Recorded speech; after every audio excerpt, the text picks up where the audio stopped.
warahmatullahi wabarakatuh. Alhamdulillahirabbil alamin. Hamdan katsiran thayyiban mubarakan fihi kama yuhibbu rabbuna wa yarda. Asyhadu an la ilaha illallah wahdahu la syarika lah wa asyhadu anna Muhammadan abduhu wa rasuluh. Sallallahu alaihi wa ala alihi wa sallama tasliman katsiran. Amma ba'd.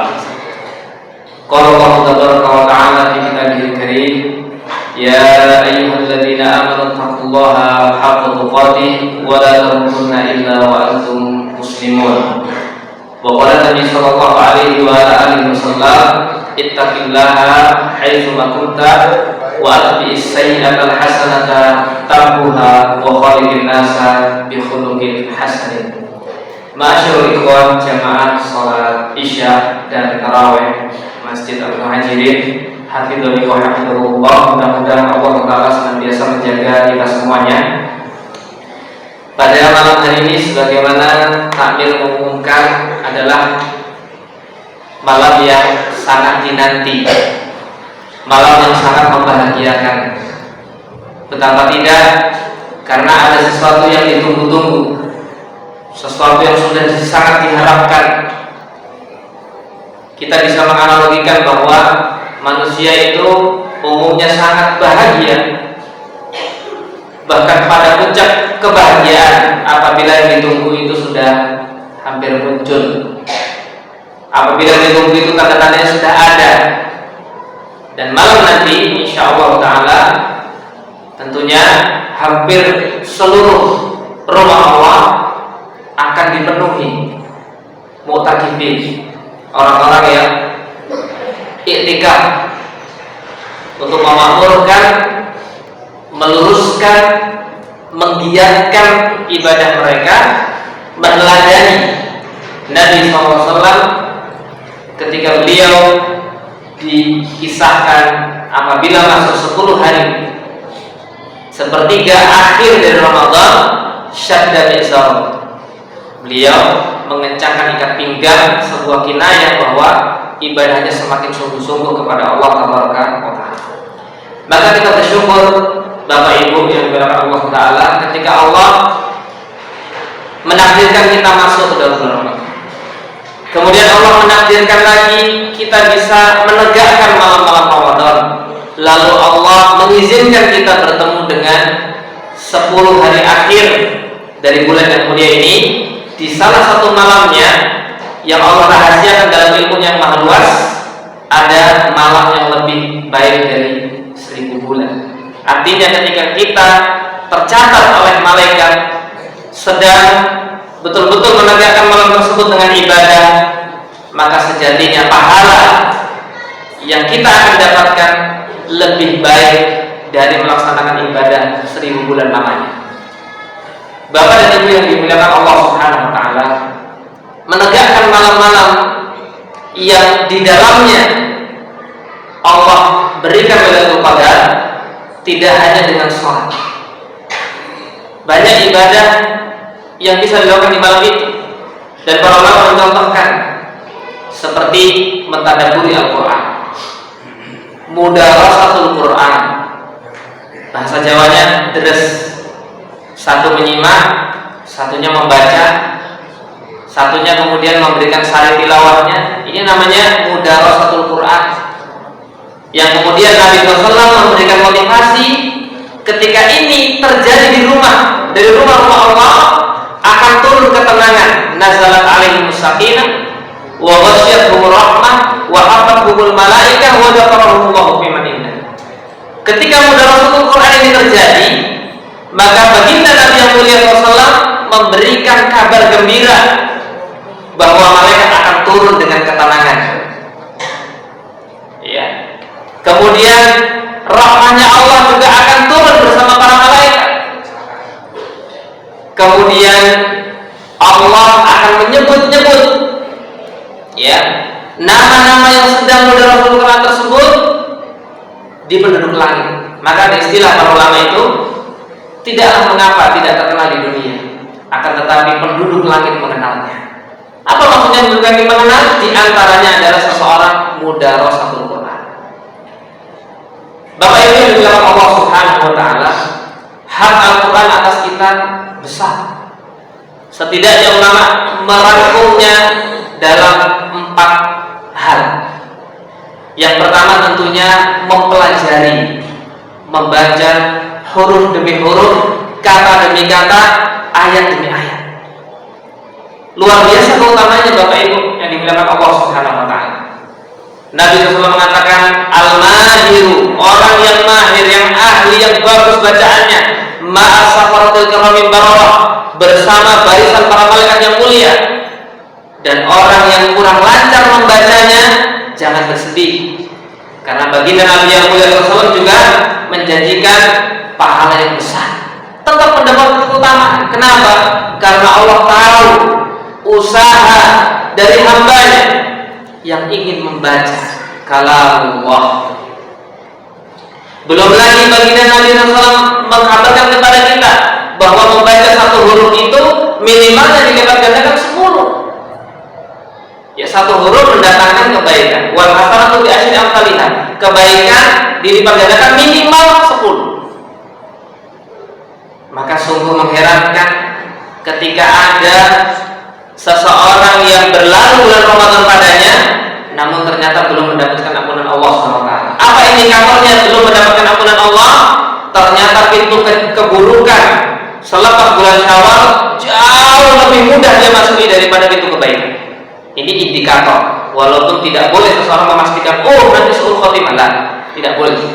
Tapi indikator orang itu diterima taubatnya atau dia kehilangan keutamaan taubat adalah ketika bulan Syawal dan seterusnya sampai datang bulan Ramadan, ternyata lebih mudah melaksanakan kejelekan. Naudzubillah min dzalik. Padahal apa janji Nabi SAW mengkhabarkan datangnya bulan Ramadan? Setan dibelenggu, neraka ditutup, surga dibuka lebar-lebar, pahala diobral. Kok masih ada orang yang tidak dapat ampunan dari Allah Ta'ala? Ya, mengherankan. Ini berarti orangnya tidak, ya, fastabiqul khairat. Kemudian baginda Nabi SAW dalam hadis yang lain memotivasi lagi bahwa puasa dan Al-Quran minta izin kepada Allah memberi syafaat bagi yang melaksanakannya, yang melaksanakan puasa dengan ikhlas, yang melaksanakan membaca Al-Quran. Ya, as-shaum, puasa akan mengatakan kepada Allah SWT, ay Rabbi, wahai Allah, wahai Tuhanku, mana'tuhu minal ta'ami wa syahwati bin nahar. Atau kama qala Nabi SAW, wahai Rabbku, aku puasa menghalangi hamba-Mu tersebut dari makan, termasuk dalamnya minum dan syahwat di siang hari. Fasyafi'ni fi, izinkan aku memberikan syafaat kepada dia. Maka Quran pun tidak ingkar, mengatakan ay Rabbi, wahai Rabbku, wahai Allah, mana'tuhu minan naum fil lail, aku menghalangi hamba-Mu dari nyenyaknya tidur di malam hari. Kenapa? Karena belajar Al-Quran, membaca Al-Quran. Ya, fasyafi'ni fi, izinkan aku memberikan syafaat. Maka Nabi SAW mengatakan, fayashfa'ani, dua hal ini akan memberikan syafaat kepada orang yang melaksanakannya. Syafaat itu artinya sesuatu yang akan meringankan urusan-urusan hamba ketika menghadap Allah Subhanahu wa Ta'ala. Maka sangat besar keutamaan seseorang membersamai Al-Quran, wabil khusus fi hadhil ayat, di hari-hari ini. Kemudian hal yang kedua dari Al-Quran adalah mentadaburi. Setelah belajar huruf per huruf hijaiyah, Allah sangat maklum, Bapak Ibu yang dibilang Allah Ta'ala, Allah sangat maklum karena kita, bahasa ibu kita bukan bahasa Arab. Tapi apa kita mau terus dimaklumi? Sebagaimana kita dalam hajat duniawi pengennya A1, pengennya yang kualitas, pengennya yang limited edition. Masa iya kita membaca Al-Quran dari mulai ngerti kalau Al-Quran itu mulia sampai meninggal selalu biasa-biasa saja? Tentu tidak. Tentu tidak. Tentu kita ingin lebih. Ya. Maka lebihnya dari membaca huruf, kata dan ayat adalah tadabbur. Apa sih ketika Allah mengatakan iyyaka na'budu wa iyyaka nasta'in? Kenapa kok maf'ulnya didahulukan? Kenapa kok objeknya Allah didahulukan dalam ayat itu? Kita belajar. Kenapa kok para ulama dulu ketika melewati ayat-ayat yang menggambarkan azab nangis, tidak selesai nangisnya. Bahkan sebagian imam Haramain pun begitu. Dan itu bukan settingan Bapak Ibu. Wallahi bukan settingan. Bukan kemudian ini sedang direkam maka saya nangis lah. Allah tidak. Tidak demikian. Tapi itulah kuatnya tadabbur. Kemudian Al-Quran yang ketiga adalah seseorang mengamalkannya. Para sahabat sudah mencontohkan radhiyallahu anhum. Beliau-beliau itu enggan beranjak dari 10 ayat berikutnya kalau 10 ayat sebelumnya ini tidak diamalkan dulu. Itulah kenapa kalau kita lihat ya 3 saja misalnya sejarah masa kecil atau masa muda para ulama seperti Imam Syafi'i atau muridnya Imam An-Nawawi, kemudian imam ya penghafal hadis seperti Imam Bukhari itu 7 atau 10 tahun atau belasan tahun sudah menghafalkan Al-Quran, dan itu mungkin bukan pernah hafal tapi memang hafal karena memang beliau-beliau itu seperti itu cintanya kepada Allah. Ya. Kemudian yang keempat haknya Al-Quran atas diri kita adalah kita mendakwahkan semampu kita. Dakwah tidak harus di atas meja, dakwah tidak harus ya di atas mimbar, dakwah tidak harus pegang pengeras suara. Bahkan anak muda sekarang bisa dakwah dari ini. Ya, bisa dakwah dari ini. Antum semua para pemuda pembuat konten, buat konten yang bermanfaat. Ya, antum tidur dapat pahala. Ya, ayah muda punya anak yang pintar jadi konten kreator, kasih tahu, kepingin nggak saat tidur dapat pahala, bikin konten yang bermanfaat. Di antaranya konten Al-Quran.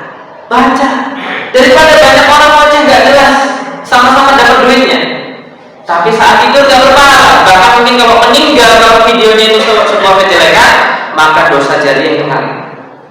Maka lebih baik kita baca Al-Quran, kita mentadabburi Al-Quran, tulis faedah Al-Quran di dalam konten-konten kita.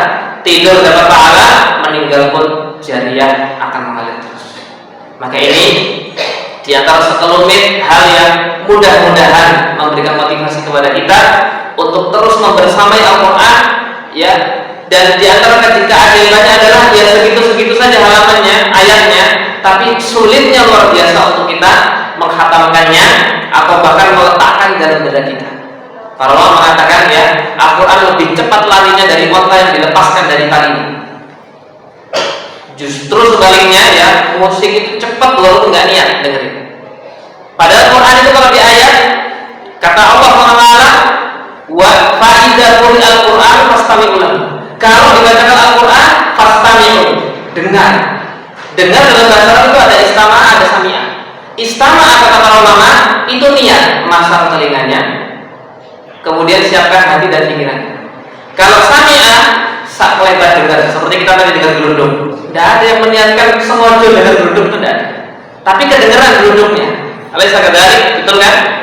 Tapi kalau Quran itu diminta kita serius. Nah, musik ini kadang-kadang di pasar kita tidak niat dengerin, tapi itulah langsung masuk. Tiba-tiba anak sekarang sudah gampang joget-joget ya. Itulah. Nah, Quran ini ya misteri, ajaib.